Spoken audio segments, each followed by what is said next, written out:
आप यहाँ बता रहे हैं। जरा सुनील शुक्ला जी, लेकिन एक महत्वपूर्ण बात और जो आपसे समझना जरूरी है, क्या ये चुनाव संविधान के इर्द गिर्द आ गया है? सुनील जी। धन्यवाद राजीव जी। भारतीय जनता पार्टी का इतिहास है कि जो मुद्दे विमर्श में रहते हैं उससे वो दूर नहीं भाग पाती। अलीगढ़ मुस्लिम विश्वविद्यालय का मसला आप याद कीजिए। अलीगढ़ मुस्लिम विश्वविद्यालय का मामला आज का नहीं है। 1965 में पहली बार इसका अल्पसंख्यक दर्जा समाप्त किया गया था और फिर जाकर के 1980 में बहाल हुआ। 1977 में इस बीच के कालखंड में जनता पार्टी सत्ता में आती है, जिस जनता पार्टी में भारतीय जनता पार्टी भी तत्कालीन जनसंघ शामिल थी। जनता पार्टी ने अपने घोषणा पत्र में यह कहा था कि वह अलीगढ़ मुस्लिम विश्वविद्यालय को अल्पसंख्यक दर्जा बहाल करेगी।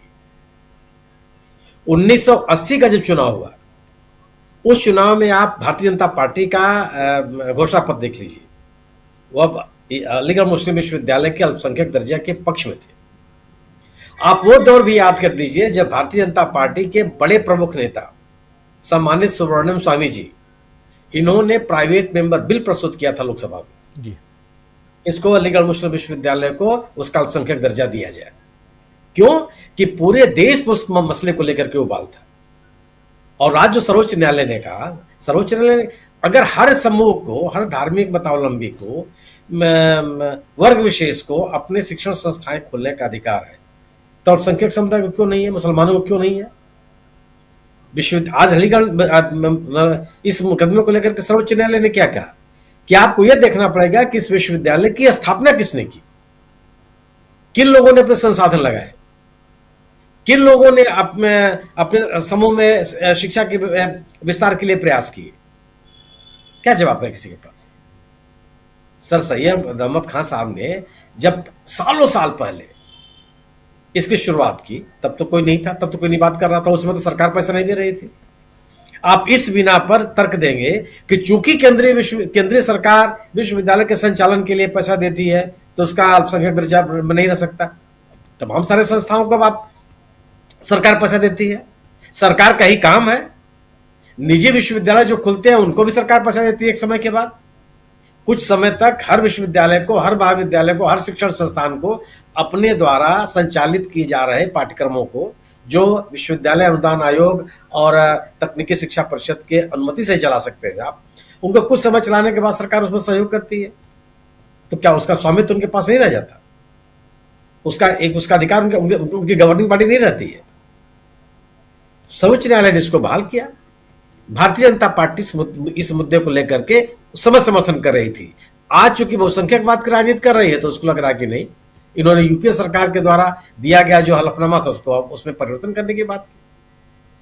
संविधान की बात कीजिए आप। आज मुद्दा क्या? आज तो राहुल गांधी ने इस लोकसभा के चुनाव के बाद क्या कहा जा रहा था कि संविधान खतरे में है या संविधान बदल देगी बीजेपी। यह जो मुहिम थी या यह जो परसेप्शन था यह कमजोर पड़ गया।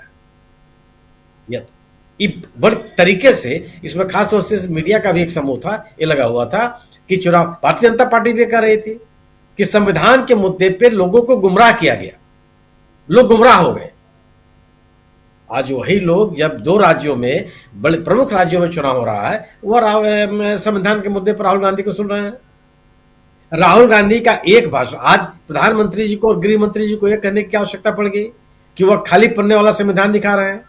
संविधान खाली पन्ने वाला, भरा पन्ने वाला, कौन इसकी पुष्टि कर रहा है? सवाल इस बात का है। वो तो एक संविधान की कॉपी दिखा रहे हैं, जो जिस संविधान की कॉपी उस पब्लिशर ने गृह मंत्री जी को भी दिया था, वही कॉपी, वही लाल रंग जिसको भी आपने राजीव ने दिखाया है, सोशल मीडिया पे उपलब्ध है। वो बिल्कुल उसको पलट के देखा था क्या अमित शाह जी ने कि खाली पन्ना है कि भरा पन्ना है? आप इस विषय को, इस बात को कह करके इस विषय की गंभीरता को कम नहीं कर सकते। इस देश का आम नागरिक महसूस करता है कि जो उसको अधिकार मिले हुए हैं, जो उसके नागरिक आजादी मिली हुई है, जो उसको मौलिक अधिकार मिले हुए हैं, उसके सुरक्षा के लिए संविधान और केवल संविधान है। वो किसी के रहमो कर्म पर नहीं रह सकता। और राहुल गांधी ने बड़े तरीके से इस बात को लोगों के बीच में रखा है, जो पिछले अभियान से शुरू होकर के आज भी उनकी यह बात लोगों के बीच में इसका असर दिखाई दे रहा है। भारतीय जनता पार्टी इस मुद्दे से कैसे बच पाएगी? उसको बोलना पड़ेगा, क्योंकि जिन मुद्दों को संविधान के से जुड़े हुए जिन मुद्दों को लेकर के राहुल गांधी लोगों के बीच में जा रहे हैं, वो लोगों को अपील कर रही है। वो कह रहे हैं कि अगर आपका आरक्षण आपको बचाना है तो संविधान से बचाना पड़ेगा। वो कह रहे हैं कि अगर आपको अपनी आजादी बचानी है, मौलिक अधिकार बचाने हैं, तो उसके लिए संविधान ही एक रास्ता है। वो कह रहे हैं कि जो संविधान हमारे महापुरुषों ने जो सपने देखे थे उसका प्रतीक है, कोई कैसे इनकार कर सकता है? सवाल इस बात का है कि इंडिया दल समूह, खासतौर से राहुल गांधी, चाहे संविधान का विषय हो और चाहे आरक्षण का विषय हो, चाहे रोजगार का सवाल हो, या उन सभी विषयों को उठा रहे हैं जो लोगों के जीवन से जुड़े हुए हैं, जो लोगों के जीवन को प्रभावित करते हैं। इस बात का अगर आप जवाब नहीं देते तो आपके द्वारा खड़े किए जा रहे जो कृत्रिम मुद्दे हैं वो लोगों को विषयांतर नहीं कर सकते। राहुल गांधी कह रहे हैं कि आप आदिवासियों की जो स्थिति है उसको बेहतर कीजिए, जल जंगल जमीन की बात कीजिए, आप उस पर कोई अतिक्रमण नहीं होगा। वो कह रहे हैं कि सरना, हेमंत सोरेन कहते हैं कि सरना जो कोड है उसका पालन कीजिए, उसको आप मान्यता दीजिए, उसके पक्ष में आप खड़े होइए। आप उसकी बात करने के लिए तैयार नहीं है।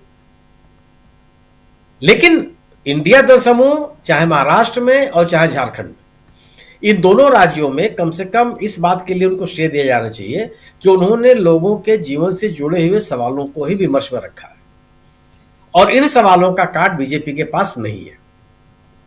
अगर प्रधानमंत्री जी चाहे भारतीय जनता पार्टी के वरिष्ठतम नेता संविधान के सवाल पर बोलने के लिए मजबूर हो रहे हैं, यह इस बात का संकेत है कि इंडिया दल समूह अपने मुद्दों को लेकर के लोगों के बीच में एक विश्वास बनाने में कामयाब रही है। अगर आप सोचिए कि अगर अजीत दादा पवार ये कह रहे हैं कि प्रधानमंत्री जी को प्रचार करने की जरूरत नहीं है, अगर नवाब मलिक कह रहे हैं कि हमारी प्रचार सामग्री में प्रधानमंत्री जी का चेहरा नहीं होगा, तो क्या यह इंडिया का बिखराव नहीं है? हालांकि मैं यह मानता हूं कि नवाब मलिक को चुनाव मैदान में उतारना एनडीए की एक बहुत ही सोची समझी रणनीति है।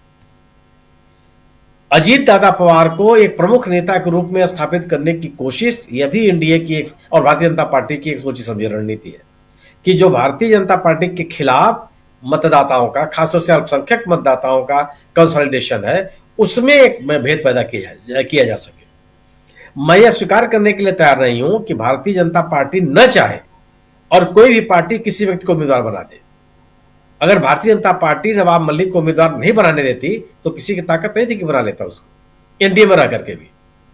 लेकिन वह विरोध भी कर रहे हैं और उनको उम्मीदवार बनाना भी चाहते हैं, और उनसे इस तरह के बयान दिलवाए जा रहे हैं जिससे लोगों के बीच में यह संदेश जाए कि अगर वो अजीत दादा पवार के साथ जाते हैं तो उसमें कोई उनको नुकसान नहीं है, वो सत्ता के हिस्सेदार हो सकते हैं। अजीत दादा पवार के साथ जाकर के भी वह अपने हितों की रक्षा कर सकते हैं। यह एक माहौल बनाने की कोशिश है। बावजूद इसके अजीत दादा पवार की बातों से कम एनडीए के में जो आपसी समझ है या आपसी टकराव है, ये भी परिलक्षित होता है। मेरा अपना मानना यह है कि इंडिया दल समूह ने महाराष्ट्र और झारखंड दोनों राज्यों में वह भारतीय जनता पार्टी का जो नैरेटिव है उसको लोगों के बीच में बनने नहीं दिया। चाहे घुसपैठ का मसला हो, चाहे धर्म परिवर्तन का मसला हो, चाहे प्रधानमंत्री जी ने जो बेटी रोटी माटी का सवाल पैदा किया हो, यह लोगों के बीच विमर्श नहीं है। विमर्श यह है कि आप रोजगार के मुद्दे पे बात करने के लिए तैयार है कि नहीं है। विमर्श यह है कि आप किसानों के मुद्दे पे बात करने के लिए तैयार हैं कि नहीं है।